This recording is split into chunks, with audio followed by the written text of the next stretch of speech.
Introdução. Imagine que você é um atleta olímpico, musculoso, incrivelmente flexível, em termos cardiovasculares, em boa condição, mas fica atolado em um pântano ou em uma areia movediça.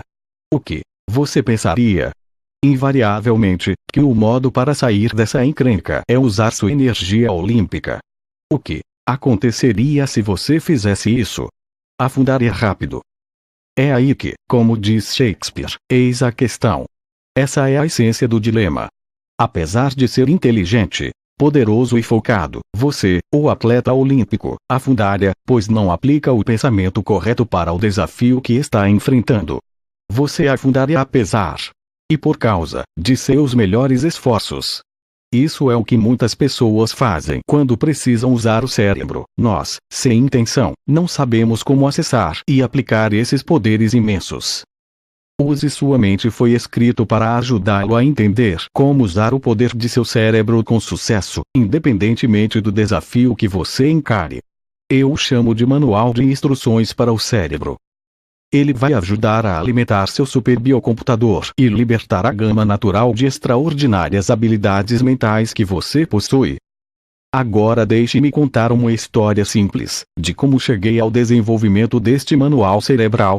Estava na universidade, minhas notas estavam desabando, minha confiança estava sumindo e o trabalho que eu tinha para fazer se acumulava. Em desespero, fui à biblioteca e falei com a bibliotecária, em tom apressado. Eu preciso de um livro sobre como usar meu cérebro. Ela disse. A seção médica fica ali. Eu disse.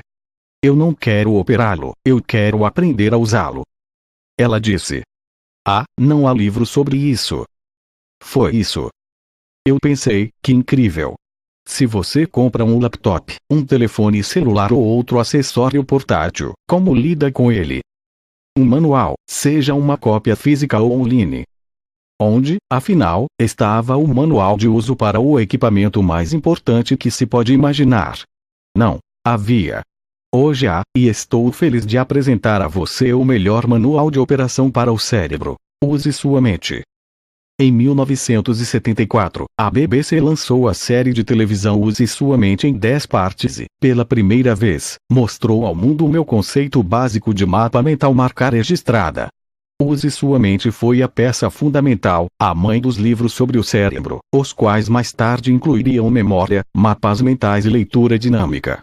A série foi transmitida regularmente durante 10 anos, e o livro de mesmo nome tornou-se um best-seller mundial, que me lançou como uma marca e tornou meus seminários altamente populares ao redor do mundo. No final dos anos 1970, foram relatadas as primeiras histórias de sucesso, especialmente a incrível e inspiradora história de Edvard Hughes, veja P24. No começo dos anos 1980, a primeira de uma série contínua de superpalestras foi dada para grandes grupos de estudantes. Entre as mais notáveis delas estava o evento Soveto 2000, em Joanesburgo, África do Sul, quando 2.000 adolescentes de Soveto assistiram, voluntariamente, a 3 espetaculares dias de palestras de Use Sua Mente. Em 21 de abril de 1995, Use Sua Mente chegou à maioridade com seu 21º aniversário, já tendo atingido vendas mundiais de mais de 1 milhão de cópias. Para marcar a ocasião, foi organizada a maior celebração já oferecida para um livro, o Festival da Mente, uma festa de aniversário de 21 anos, no Royal Albert Hall, em Londres. Quando entramos no novo milênio, a cadeia de livrarias Waterstones, junto do Express Newspaper Group, selecionaram Use Sua Mente como um dos 1000 livros mais incríveis do segundo milênio e recomendou que estivesse em todas as prateleiras no vindouro milênio da mente. Para celebrar que mais de 35 anos haviam se passado desde sua primeira publicação, a BBC lançou a série Terminate, a primeira enciclopédia sobre o uso do cérebro, que contém minha versão atualizada de Use Sua Mente, assim como sua versão infantil, memória, mapas mentais e leitura dinâmica. Você agora tem nas mãos a última versão daquele livro, e espero que se beneficie dele da mesma maneira que milhões de pessoas já se beneficiaram. Ele irá mostrar como usar o seu gerenciador de conhecimento, seu cérebro, e como tirar o máximo dele em termos de aprendizado, memória e criatividade. Criatividade é um aspecto especial para mim, pois parece que nossos sistemas de aprendizado são desenvolvidos para podar nossa criatividade. Estudos controlados sobre criatividade provam isso. Foram dados alguns problemas para ser resolvidos a grupos de pessoas de idades diferentes. Essas pessoas foram examinadas detalhadamente para descobrir o quão bem se saíram e quão rápidas, flexíveis, imaginativas e originais seriam. Uma nota em porcentagem foi dada para o potencial criativo de cada uma. As descobertas foram fascinantes. Figura 1. Crianças de escola infantil, nota 95%. Crianças de ensino fundamental, nota 75%. Alunos de ensino médio, nota 50%. Estudantes universitários, nota 25%. Figura 1. Gráfico mostrando como nosso potencial criativo, em porcentagem, diminui drasticamente enquanto envelhecemos. O sistema educacional toma conta e acaba com nossa criatividade. Isso representa uma queda maciça, continua até a idade adulta na criatividade. Os resultados mostram que, conforme envelhecemos, a criatividade parece cair ainda mais. Tudo isso é normal. Enquanto a idade média da população aumenta, a quantidade média de criatividade por pessoa diminui. Isso significa, então, que precisamos lidar melhor com a maior fonte de prosperidade do mundo, a inteligência. O Harvard Business Review estava claramente convencido disso quando, no começo do século XXI, publicou em sua primeira página a frase: "A iminente crise de criatividade". A boa notícia é que esse normal não é natural. Normal é o resultado de treinamento inapropriado, inconscientemente desenvolvido para diminuir a criatividade. Em qualquer idade, a criatividade deveria continuar crescendo. Use sua mente vai ajudá-lo a maximizar sua criatividade e todos os aspectos do poder de seu cérebro para o resto de sua vida. Como usar este livro? Quando você terminar de ler este livro, vai entender muito mais como seu cérebro funciona e como aumentar o poder de sua memória, como usá-lo criativamente para tirar o melhor proveito, como fazer mapas mentais mais eficazes, como ler mais rápido e de forma mais eficiente e como aperfeiçoar suas técnicas de estudo e trabalho. O livro é dividido em partes muito práticas e, dentro de cada parte, há capítulos de fácil assimilação. A primeira parte leva a uma jornada dentro do cérebro, fornecendo um guia fácil de seguir e proporcionando um conhecimento fascinante dos diferentes aspectos das funções cerebrais. Ela explora os conceitos de inteligência e de QL, inteligências múltiplas, o modo como o cérebro reúne inteligência e como você vê o mundo pelos olhos de sua mente. Examina também como o aprendizado natural e os sistemas de aprendizado tradicionais frequentemente não coexistem em harmonia, o que é de fundamental importância se você vai, antes de mais nada, aprender como aprender. A segunda parte apresenta as habilidades principais inerentes ao aprendizado: memória e criatividade.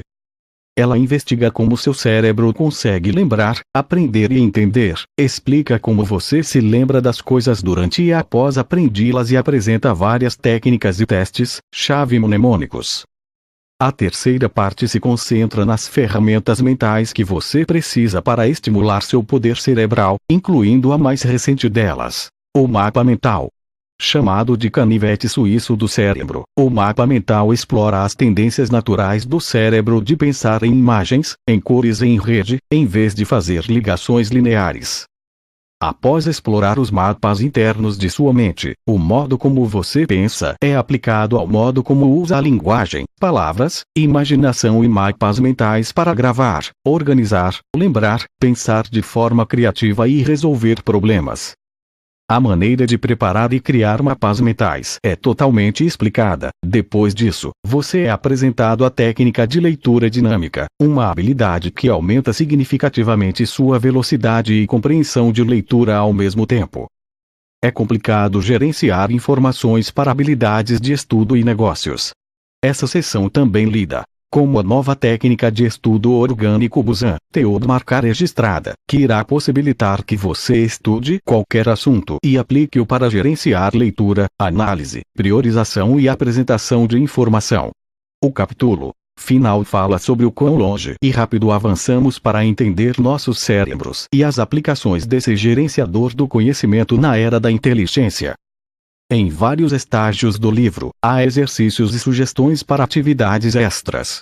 Praticando esses exercícios, você terá a oportunidade de aprimorar efetivamente seu raciocínio e treinar seu cérebro. Finalmente, na última parte do livro, você encontra uma seção de recursos online. Use sua mente foi feito para ajudá-lo a ampliar seus horizontes como indivíduo, principalmente nas áreas de leitura, anotações e estudo, nas quais você irá descobrir que a aplicação completa é muito mais abrangente. Usando o que aprender neste livro, você vai construir uma consciência crescente de si mesmo e poderá desenvolver sua própria forma de pensar.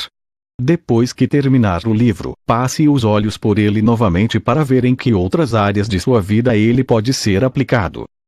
Lembre-se, todos nós começamos com níveis diferentes de habilidade de aprendizado e progredimos no ritmo mais adequado a cada um. Primeiramente, é importante medir sua evolução em relação a si mesmo em vez de fazê-lo em relação a outras pessoas. Você deve, portanto, fazer o próprio plano de prática e estudo, seguindo-o o quanto possível. Vamos, então, começar a jornada pelo aprendizado inovador e técnicas de pensamento para usar todo seu potencial mental e ajudá-lo a usar sua mente. Seu cérebro tem beleza e complexidade físicas, além de enormes poderes emocionais e intelectuais. Tony Buzan, parte 1. Conheça seu cérebro. Realmente não há dúvida de que o cérebro é capaz de tarefas infinitamente mais complexas do que se tem conhecimento. A parte 1 se volta para as últimas descobertas sobre o cérebro e lança luz sobre o número de áreas nas quais se pode alcançar performance e autorrealização.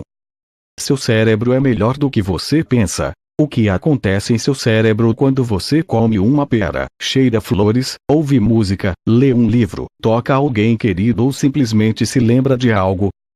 A resposta é, ao mesmo tempo, simples e incrivelmente complexa. Cada informação que entra em seu cérebro, cada sentimento, lembrança, pensamento, incluindo cada palavra, número, código, nutriente, perfume, linha, cor, imagem, pulso, nota e textura, pode ser representada como uma esfera central, da qual irradiam dezenas, centenas, milhares, milhões de ganchos. Cada gancho representa uma associação, e cada associação tem o próprio número infinito de conexões. Número de associações que você já usou é sua memória, base de dados ou biblioteca. Você pode ter certeza de que, na mente que agora lê este trecho do texto, há um sistema de gerenciamento de dados que faz as capacidades analíticas e de armazenamento do computador mais rápido do mundo parecer pequenas. A estrutura pensante de seu cérebro pode, então, ser considerada uma máquina de associação ramificada, mas, um supercomputador biológico em que o pensamento irradia de um número infinito de cruzamentos de dados. Essa estrutura reflete as redes neurais, que formam a organização física do cérebro. Na verdade, a base de dados é fundamentada no fato de que um único neurônio pode fazer 1028 conexões. Apenas nos últimos anos os cientistas começaram a descobrir o verdadeiro potencial de nosso cérebro. Ao aprender mais sobre ele, você pode descobrir as incomparáveis capacidades de sua mente e descobrir que ser somente humano, bem diferente de admitir uma falha, é uma afirmação incrível. Veja também P50. Nós temos de aprender como nosso cérebro funciona para explorar ao máximo nossas capacidades extraordinárias. O verdadeiro potencial do cérebro e as incomparáveis possibilidades da mente. Desde que escrevi o primeiro capítulo sobre o cérebro para a primeira edição de Use Sua Mente, explodiram pesquisas na área com novas e excitantes descobertas. Melhor do que afirmar, como fiz naquele momento, que nos últimos 150 anos houve um progresso maciço nesses estudos, posso dizer agora que nos últimos 30 anos houve um grande volume de conhecimento acumulado. Parece muito recente, se considerarmos que a vida apareceu na Terra 4,5 milhões de anos atrás. Tenha em mente, contudo, que descobrimos a localização do nosso cérebro há apenas 500 anos. Em alguns aspectos, isso não surpreende. Imagine que você não tem ideia de onde esteja o seu cérebro e um amigo pergunta: onde fica o centro de seus sentimentos, emoções, pensamentos, lembranças, guias e desejos? Você, como muitos outros, incluindo Aristóteles, pode, de forma um tanto racional, decidir que o cérebro está na área do coração, próximo ao estômago, pois é onde experimentamos a manifestação física direta tanto da atividade mental regular quanto da inesperada. Mesmo agora, enquanto os neurocientistas seguem com tomografias e microscópios eletrônicos para estudar o que deve ser a maior barreira que a raça humana já tentou transpor, eles ainda precisam admitir que a soma total do conhecimento sobre a mente humana é provavelmente menos de 1% de tudo o que há para saber. Justamente quando testes parecem provar que a mente funciona de determinado modo, logo aparece um novo teste mostrando um dado diferente, o que nos faz refazer toda a estrutura. Isso foi amplamente demonstrado no campo da memória. Em 1991, por exemplo, no primeiro campeonato mundial de memória, um maço de cartas embaralhadas poderia ser memorizado e lembrado de forma correta por um bom candidato após pensar por aproximadamente 5 minutos. Quando Dominic Zerbrien quebrou o recorde com um tempo de 2 minutos e 29 segundos, especialistas imediatamente afirmaram que isso estava próximo do limite da capacidade humana. 15 anos mais tarde, o tempo para lembrar o maço completamente embaralhado tinha baixado para cerca de 30 segundos. Então, em 2007, Ben Pridmorea quebrou essa barreira, com 3,72 segundos. A realização dele elevou, em grau gigantesco, o conhecimento dos limites da capacidade mental humana. Para citar mais exemplos, é evidente que a maioria das disciplinas científicas, apesar de suas aparentes diferenças de direção, está desenhada em um redemoinho, e no centro dele está o cérebro.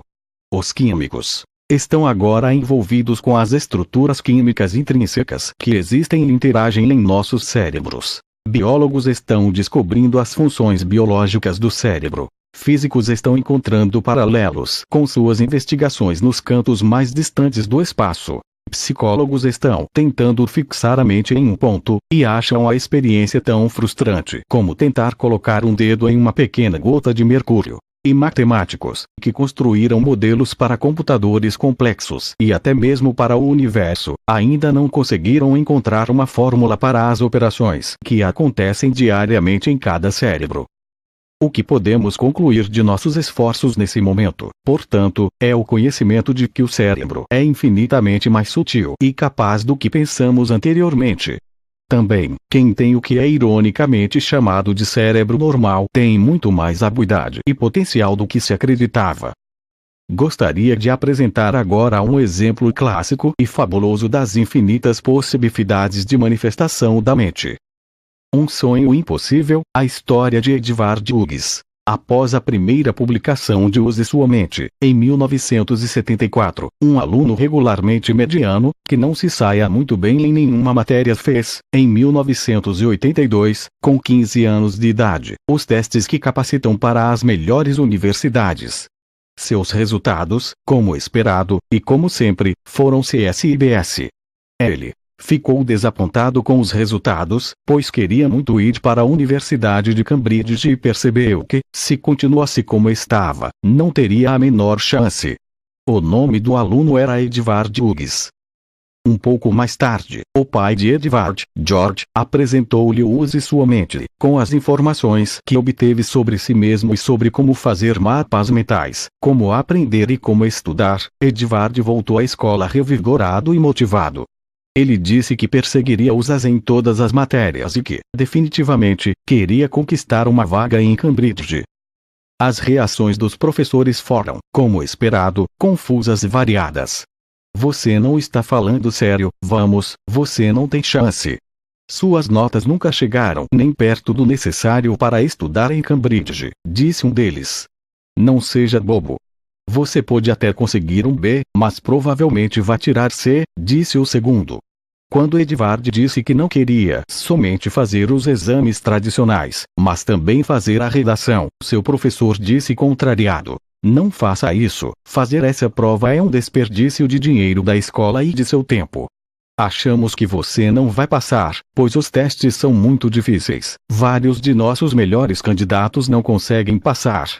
Após a persistência de Edvard, a escola estava disposta a deixá-lo seguir em frente, mas ele teria de pagar a taxa de inscrição do próprio bolso para não desperdiçar o dinheiro da escola. Enquanto isso, um terceiro professor disse que lecionava a mesma matéria há 12 anos, era especialista na área e sabia o que estava falando quando dizia que Edvard só poderia conseguir tirar um B ou um C. O professor citou outro aluno muito melhor que Edvard, dizendo que Edvard nunca seria tão bom como ele. Como Edvard disse na época, eu discordava do ponto de vista dele sobre aquela situação. Quarto professor Rio disse que ele obviamente admirava a ambição de Edvard, o sonho dele era possível, mas difícil, mesmo que se esforçasse muito, conseguiria apenas um B, mas desejou-lhe sorte, dizendo que sempre gostou de pessoas que mostravam alguma iniciativa. Eu vou conseguir uma. Para cada um desses professores, e para qualquer um que questionasse seus objetivos, a resposta final de Edvard era simplesmente: eu vou conseguir uma. Inicialmente, a escola não queria colocar o nome de Edvard na lista para Cambridge, mas, após um tempo, eles concordaram em fazê-lo, deixando claro para a universidade que eles não acreditavam realmente que aquele aluno iria conseguir a vaga para a qual estava concorrendo. O estágio seguinte imediato eram as entrevistas. Nelas, o pessoal de Cambridge contou a Edvard sobre a opinião da escola a respeito dele. Além disso, disseram que concordavam com a escola de que a probabilidade de sucesso de Edvard era muito baixa. Disseram que admiravam sua iniciativa, mas que ele iria precisar de pelo menos 2 Bs e 1 A, e que o mais provável é que precisasse de 2 As e 1 B, ou de 3 As. E desejaram-lhe sorte. Ainda sem se intimidar, Edvard traçou um plano de use sua mente e pôs em prática um treino físico. Nas palavras dele, os testes estavam se aproximando. Resumi meus últimos 2 anos de anotações escolares organizadamente em mapas mentais. Então os pintei, grifei e fiz enormes mapas mentais globais para cada curso, em algumas ocasiões, para cada seção importante de cada curso. Desse modo, conseguia ver onde e como os elementos mais detalhados se encaixavam. Além disso, pude ter uma boa visão geral, que me permitia, dessa maneira, transitar rapidamente entre as grandes seções do curso com a memória completamente acurada. Revisei esses mapas mentais uma vez por semana e com maior frequência conforme os exames se aproximavam. Pratiquei minha memória dos mapas mentais, sem olhar livros ou outras anotações, simplesmente desenhando de memória meus conhecimentos e entendimentos dos assuntos, comparando, então, esses mapas com meu mapa mental global e verificando as diferenças. Também me certifiquei de ler os principais livros, selecionei alguns, reli com atenção e os coloquei em mapas mentais para que meu entendimento e memória fossem maximizados. Além disso, estudei formas e estilos para uma boa redação, usando o meu próprio mapa mental como base para praticar redação e testes de escrita. Aliei esse procedimento a um treino físico, corria de 3 a 4 quilômetros, 2 ou 3 vezes por semana, pegava muito ar fresco, fazia muitos exercícios e ia à academia. Fiquei melhor fisicamente, o que ajudou muito em minha concentração. Como dizem, corpo são, mente sã. Mente sã, corpo são. Eu me sentia melhor comigo mesmo e com meu trabalho. As provas, os resultados. Finalmente, Edvard fez 4 provas: Geografia, Redação de Geografia, História Medieval e Estudos Mercadológicos. Os resultados foram os seguintes: Matéria nota classificação. Geografia a melhores estudantes. Redação de Geografia mérito melhores estudantes. História medieval a melhores estudantes. Estudos mercadológicos a 2 méritos 0 melhor estudante de todos. Um dia depois da publicação dos resultados, a primeira opção de curso que Edvard fez em Cambridge havia confirmado sua colocação. A universidade também aceitou seu pedido de trancar a matrícula por um ano para conhecer mais o mundo antes de começar seus estudos. Em Cambridge, nos esportes, Edvard teve sucesso imediato, jogando nos times de futebol americano, tênis e squash da faculdade.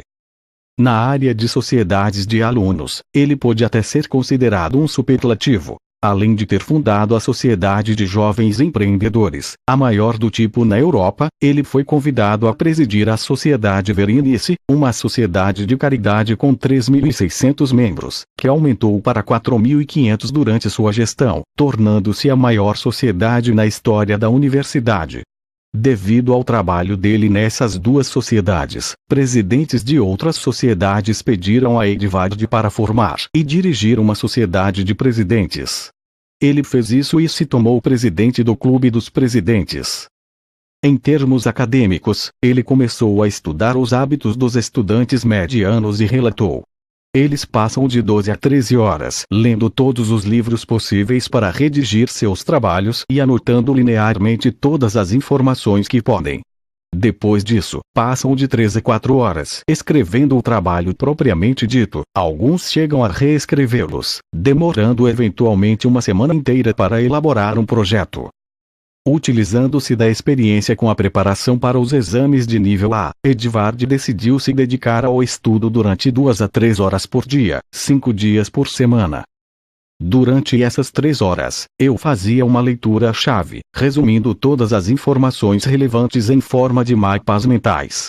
Fazia o seguinte esquema: sempre que um trabalho era pedido, eu fazia um mapa mental com o que sabia sobre o assunto ou o que acreditava que fosse relevante.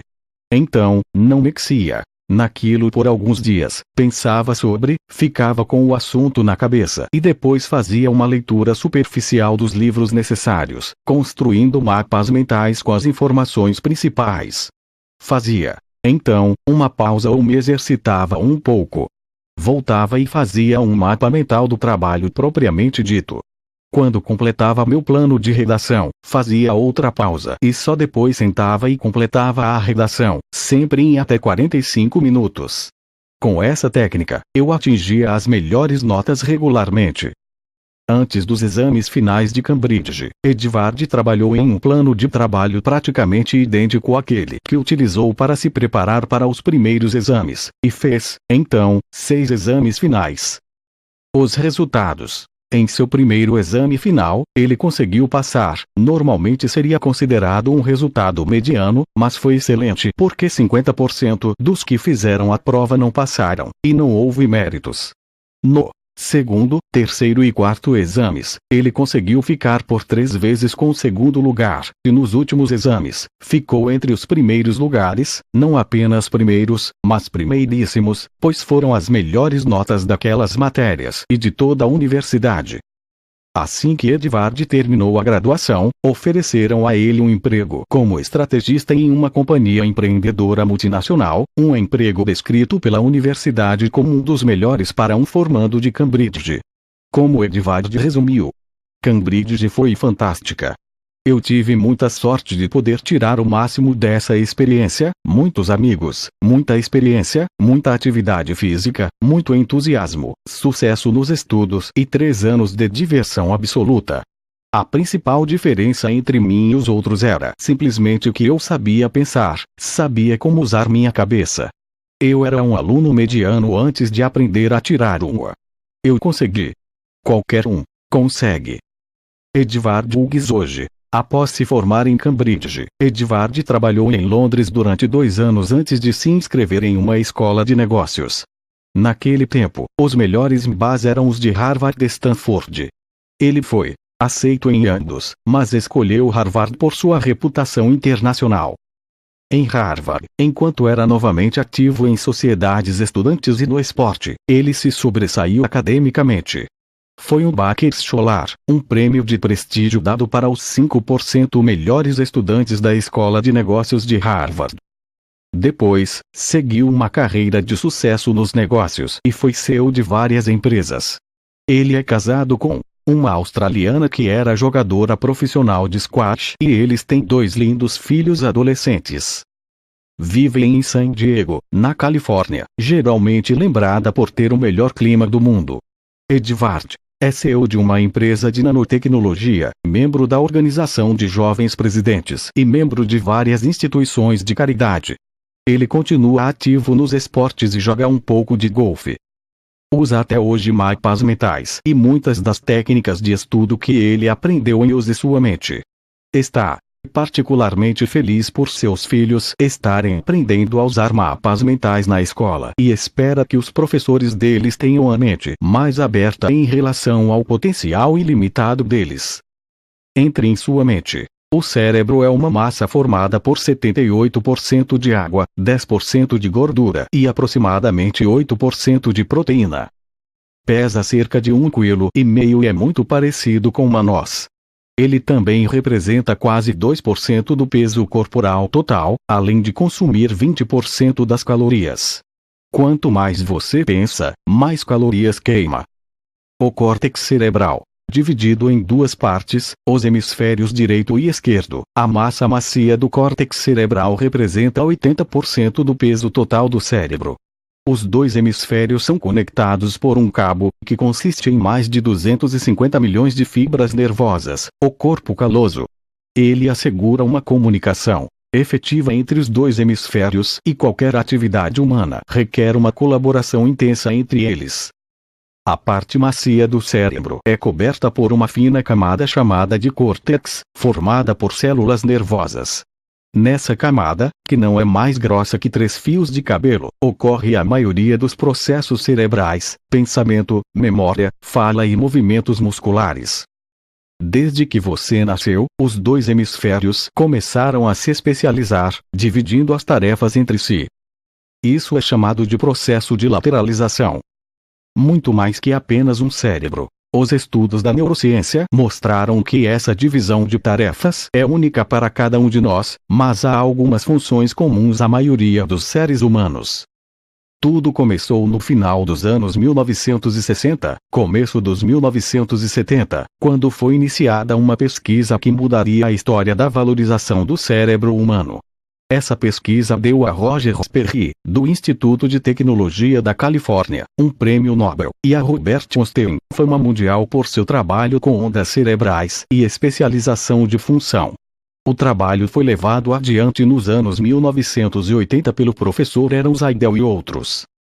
Em resumo, o que Sperry e Einstein descobriram foi que os dois lados do cérebro, ou seja, os dois córtices, ligados por uma rede de fibras nervosas fantasticamente complexa, o corpo caloso, lidam, predominantemente, com diferentes tipos de atividades mentais. Na maioria das pessoas, o córtex esquerdo lida com a lógica, palavras, listagens, números, linearidade, análise e ações do gênero, as atividades denominadas acadêmicas.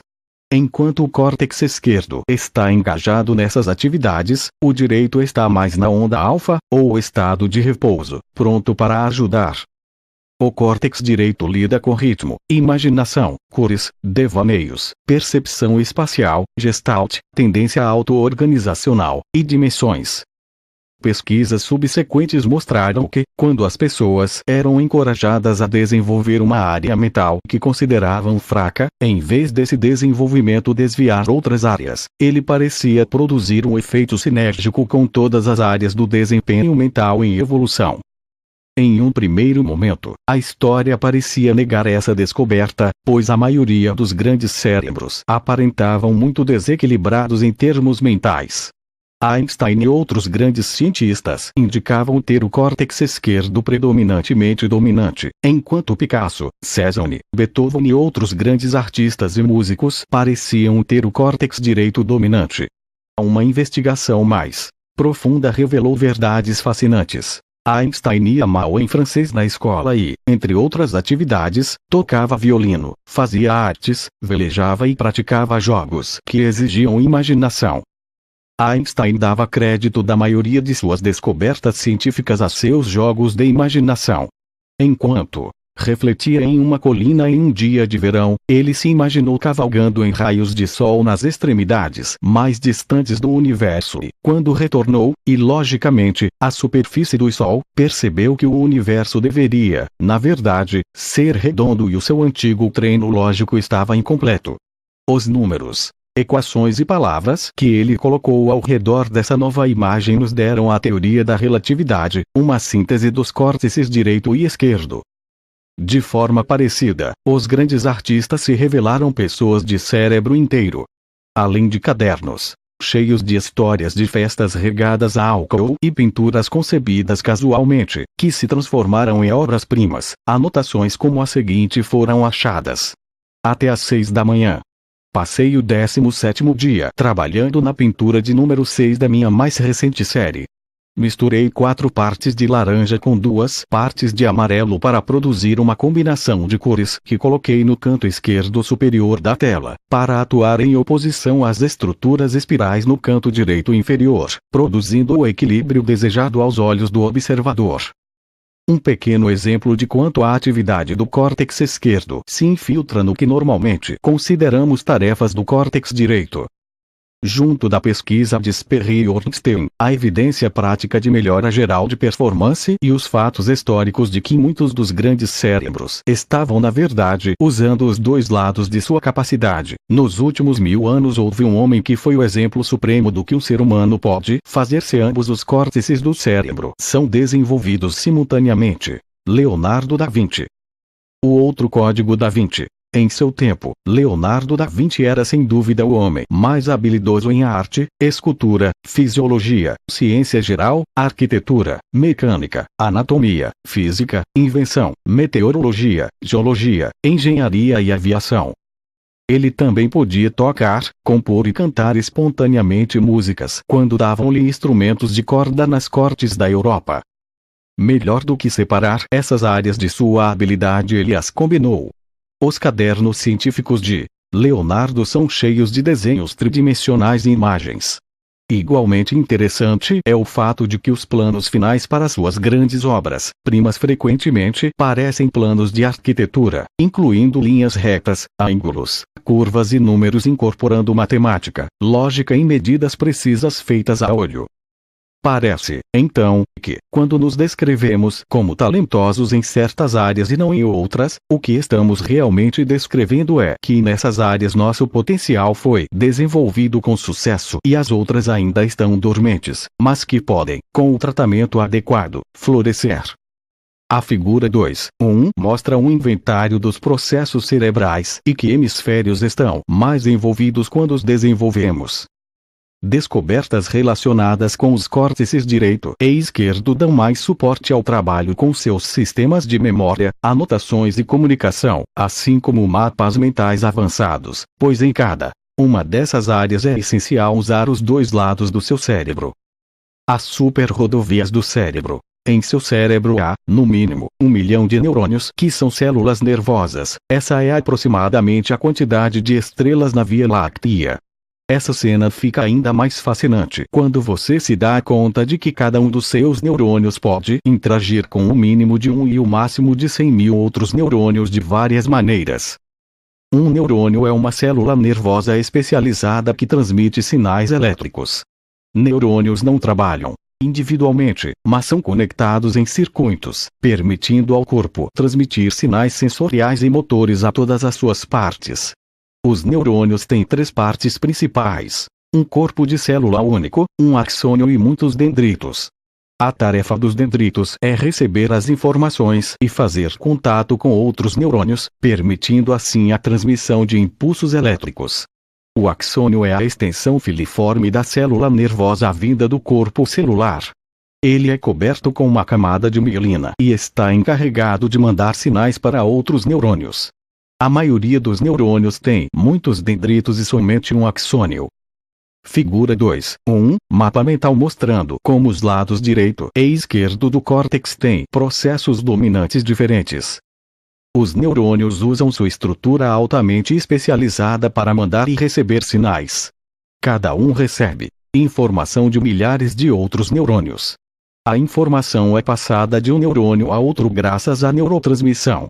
Esse processo indireto ocorre no espaço entre o final do nervo e os dendritos da próxima célula, chamado fenda sináptica ou sinapse. Figura 2.2.